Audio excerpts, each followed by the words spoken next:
Dr. Krev asked us to all stand here. Do we know why? Just that a patient needs us. She needs all of us. Okay.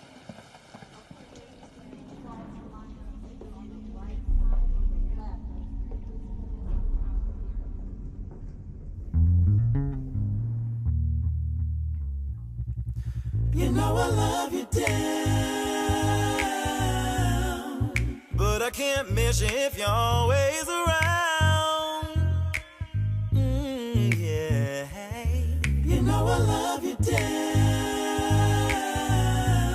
but I can't miss you if you're always around. I'm feeling a little boxed in. Hello. Welcome to my channel. Thank you for stopping by. Like, comment, share this video if you like the content that we discussed, or if I missed something that you saw that you wanted to mention or discuss. Just leave it in the comment section and I will interact with you in the comment section. So to get right into this video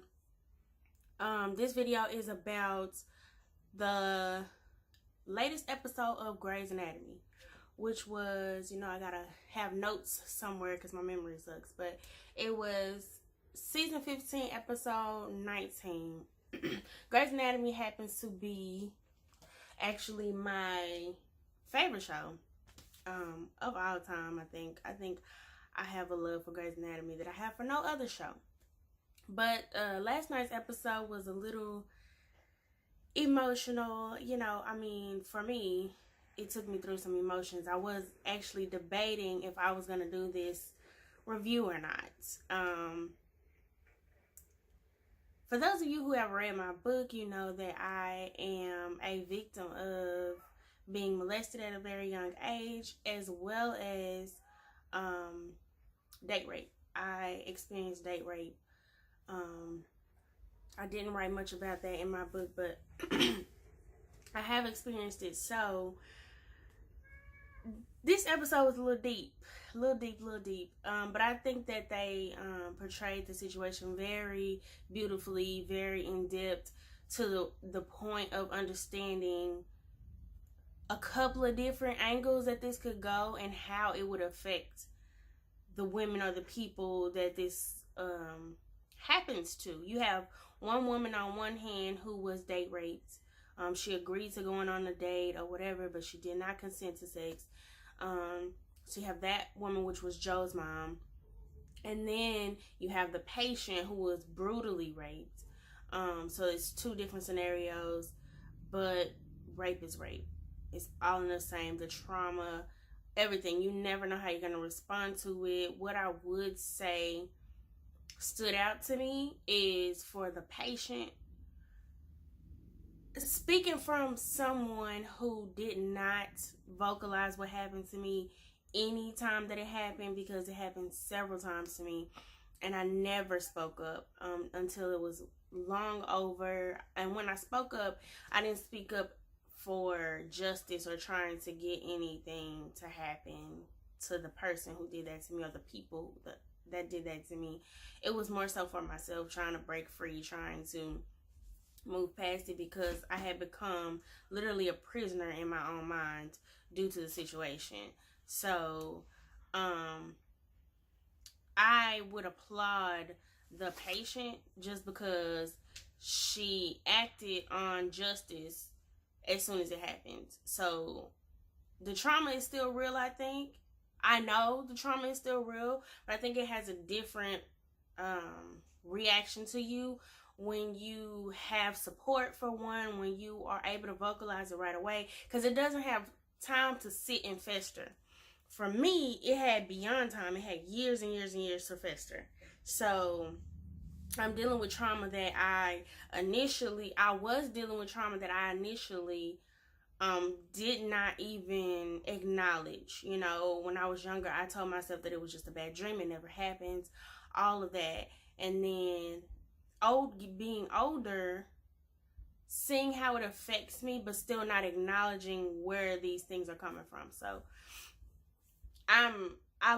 it helps me to see someone respond as soon as it happened, or vocalize it as soon as it happens. She needed a little help vocalizing it, but still she vocalized it and got some help.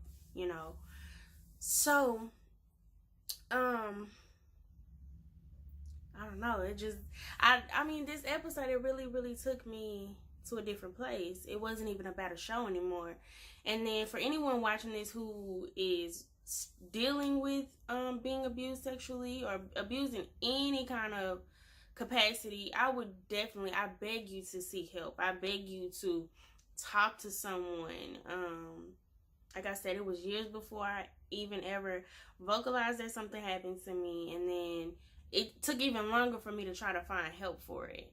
I think I just would apply anyone to just get help, because one thing we don't realize is how this trauma is really affecting our lives, and it definitely is. Everyone is different, everyone's response is different. But even in it being different, if you can get help, please do that. Get help. It is necessary for your sanity that you get help, and that you can manage life the way you're supposed to, and not respond to everything based off of trauma, because we don't realize we're responding to things and people based off trauma that we've experienced. But that's exactly what happens when you don't work through it, or you don't have someone to talk to help you work through it. So that's my take on that part of the show.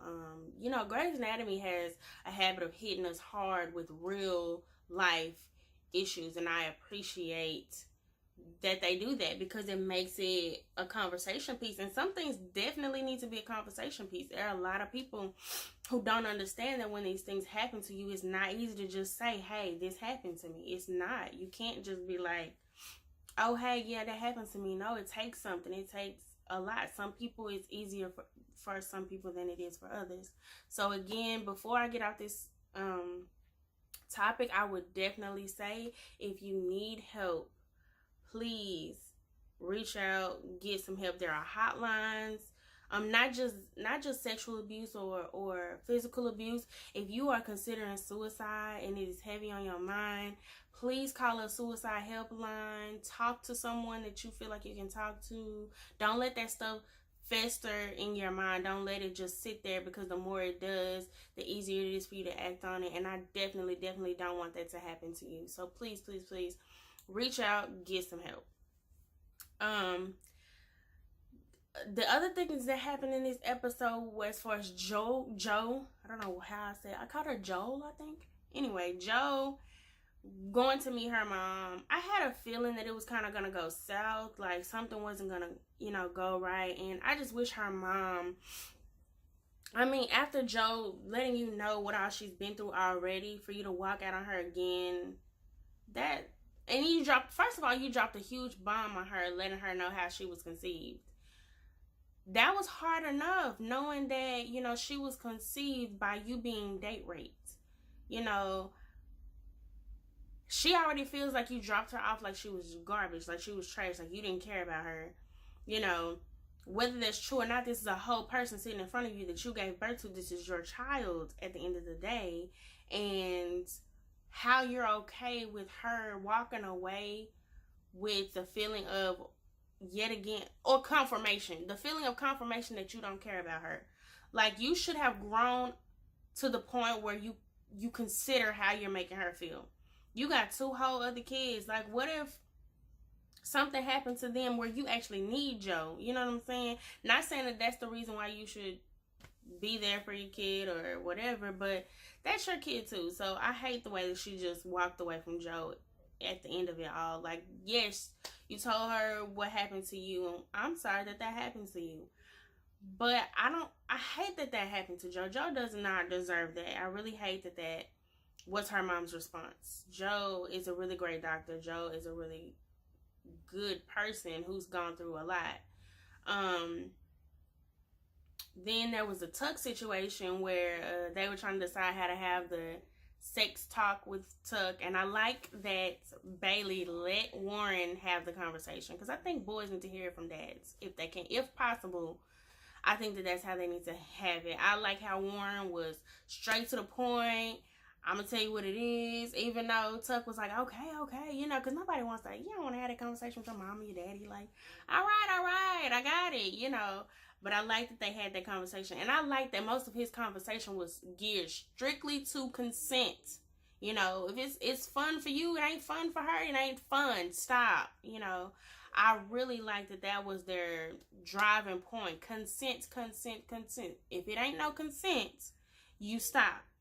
You don't do it. You don't go ahead with your plans if she ain't with it. I like that they did that. So, tonight's episode was basically hit to the point. It was mostly surrounded around the patient that I talked about initially, and Joe, and then Tuck. They had a little bit of section with Tuck, and that was tonight's episode basically in a nutshell. So this video doesn't have to be super long because it wasn't much to touch on.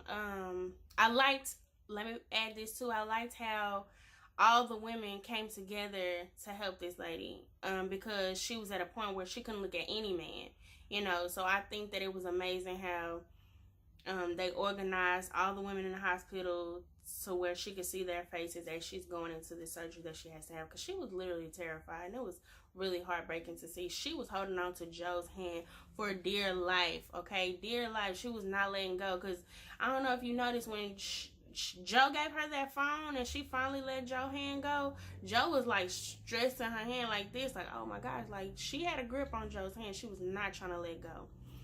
So this episode was really powerful. It said a lot. I like the direction that they took it in, especially with adding that hotline at the very end of the episode, because people need to know that there is help. You are not alone if you just reach out. You know, you take the first step and we'll take all the rest with you. So yes. Remember, call for help if you need help. There are so many different hotlines that are out there just for this, to help. Even if you want to be anonymous, let someone help you. Don't suffer alone. And that's my message for tonight. That is this episode, this review for this episode. If I missed something that you wanted to discuss, like I said previously, just leave it in the comment section and I'll get back to you in the comment section. But until next time, wait, did you subscribe yet? You did. If you did not, go ahead and click that subscribe button. Also tap that notification bell so that every time I upload a new video, you will be alerted. You will get it in your notifications. Until next time, I'll holla.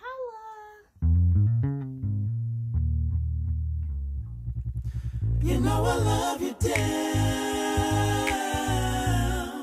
but I can't miss you if you're always around.